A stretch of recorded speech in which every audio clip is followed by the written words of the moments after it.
Baik, tumpuan minggu ini pastinya terarah kepada pengumuman pembentukan Kabinet baru oleh Perdana Menteri Datuk Seri Ismail Sabri Yaakob.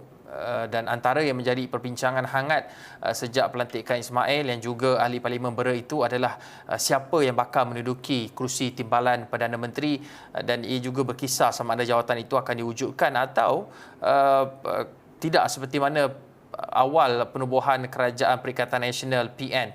Ini termasuklah formula pembentukan kabinet, sama ada legasi jawatan Menteri Kanan dan pelantikan senator sebagai menteri akan diteruskan ataupun sebaliknya. Dan untuk bercakap mengenai perkara ini, kita nak terus saja bersama dengan Timbalan Naib Chancellor Akademik dan Antarabangsa Universiti Pertahanan Nasional Malaysia UPNM, Profesor Dr. Ahmad Mujahid Ahmad Zahid. Prof, bagaimana ataupun apa kriteria individu yang sepatutnya mengisi portfolio dalam kabinet Datuk Seri Ismail Sabri Yaakob? Okey, terima kasih Encik Hakim. Saya berpandangan sebuah kerajaan yang efektif adalah kerajaan yang mampu melaksanakan apa yang dijanjikan dan memenuhi kehendak rakyat. Pertama sekali, hala tuju kerajaan perlulah jelas kerana rakyat perlu tahu apa yang kerajaan hendak sasarkan. Ini adalah aspek yang penting dalam sebuah organisasi yang untuk berfungsi dengan lebih efektif. Hala tuju ini akan dinilai oleh rakyat untuk melihat adakah pemimpin dalam kerajaan ini boleh buat kerja ataupun tidak. Tanpa hala tuju yang jelas, seolah-olah kerajaan bergerak tanpa matlamat ataupun sasaran. Dari aspek segi kriteria kepimpinan, saya kira tentunya pemimpin yang rakyat mahukan adalah yang berintegriti tinggi, beramanah, berwibawa dan juga bertanggungjawab. Namun demikian, kriteria ini tidak dapat dinilai dengan sebaiknya jika tiada hala tuju yang jelas diwujudkan. Saya yakin pemimpin ataupun ahli kabinet yang dilantik nanti insya-Allah kesemuanya berpengalaman luas dalam politik. Namun menjadi pemimpin ketika dalam negara mengalami situasi pandemik ini memerlukan satu political will untuk membawa Malaysia keluar dari kemelut luar jangka ini. Selain itu, saya lihat kriteria lain yang perlu ada kepada ahli kabinet yang akan dibentuk ini adalah elemen berani berhadapan dengan rakyat. Kita berada di dalam era penjitilan, di mana media sosial menjadi platform rakyat untuk menyuarakan pandangan mereka kepada pemimpin. Justru pemimpin perlu sentiasa ke hadapan dengan berani, bukannya berselindung di sebalik ataupun di belakang jawatannya. Pemimpin perlulah mengambil pandangan positif rakyat itu sebagai satu cara untuk menambah baik sistem pentadbiran negara. Prof, kita nak pastikan menteri yang dilantik itu mampu menjalankan tugas dengan efektif dan berkesan bagi memastikan segala perancangan sebelum ini seperti pelan pemulihan negara dapat berjalan lancar. Tetapi adakah kita juga perlu melihat kepada kriteria ataupun latar belakang seseorang individu atau ahli parlimen yang sepatutnya diletakkan di dalam kabinet? Contoh, kita ambil sebelum ini ada teknokrat, kita ambil Menteri Kewangan sebelum ini Datuk Seri Tengku Zafrul, mempunyai latar belakang perbankan dan diberi tanggungjawab menerajui Kementerian Kewangan. Datuk Dr. Zulkifli, mantan Mufti Kuala Lumpur, diberi tanggungjawab portfolio sebagai menteri yang menjaga hal ehwal agama di Jabatan Perdana Menteri. Adakah konsep yang sama juga perlu diguna pakai dalam kita nak membawa keluar negara daripada krisis tiga serangkai ini? Okey, terima kasih Hakim. Saya fikir perlu latar belakang seorang menteri yang akan dilantik itu perlu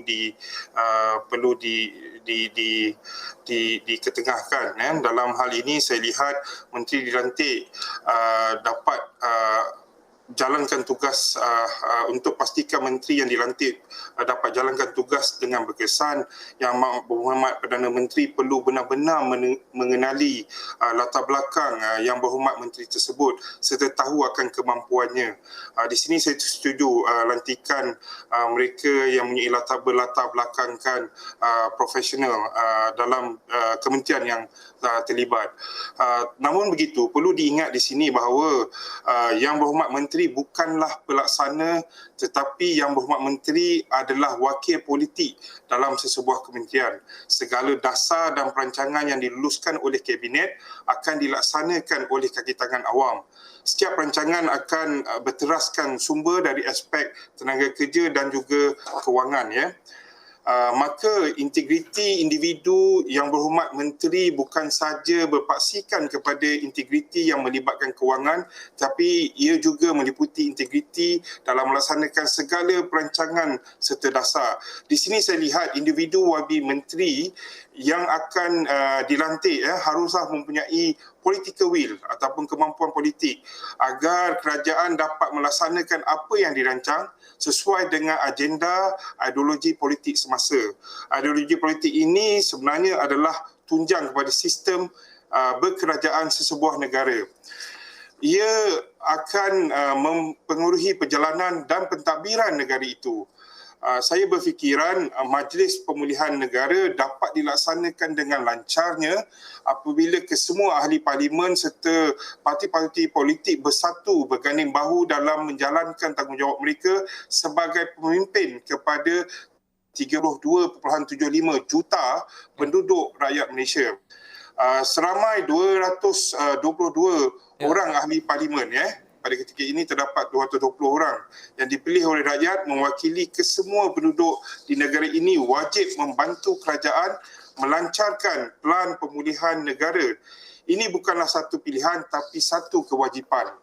Prof, politik itu adalah mengenai persepsi ataupun imej yang ditampilkan dan pastinya kerajaan sekarang ini dipimpin oleh seorang Perdana Menteri daripada Parti UMNO, parti yang ketika pilihan raya umum ke-14 terpalit dengan isu salah guna kuasa dan juga rasuah. Jadi bagaimana Datuk Seri Ismail Sabri Yaakob boleh menentukan aspek kabinet itu bersih dan telus dalam pemilihan ahli-ahli parlimen yang bakal mewarisi kabinet beliau nanti?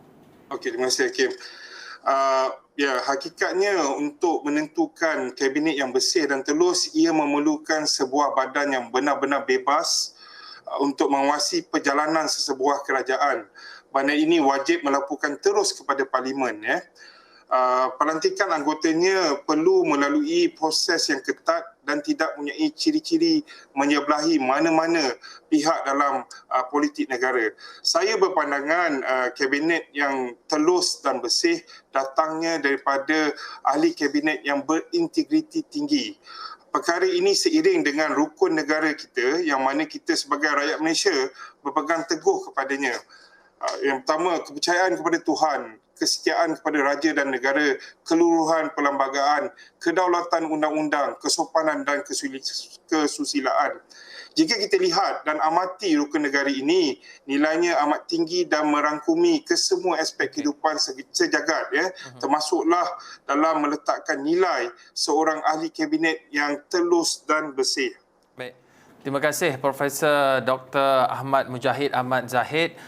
Beliau merupakan timbalan Naib Chancellor Akademik dan Antarabangsa Universiti Pertahanan Nasional Malaysia UPNM atas perkongsian dan juga pandangan itu tadi.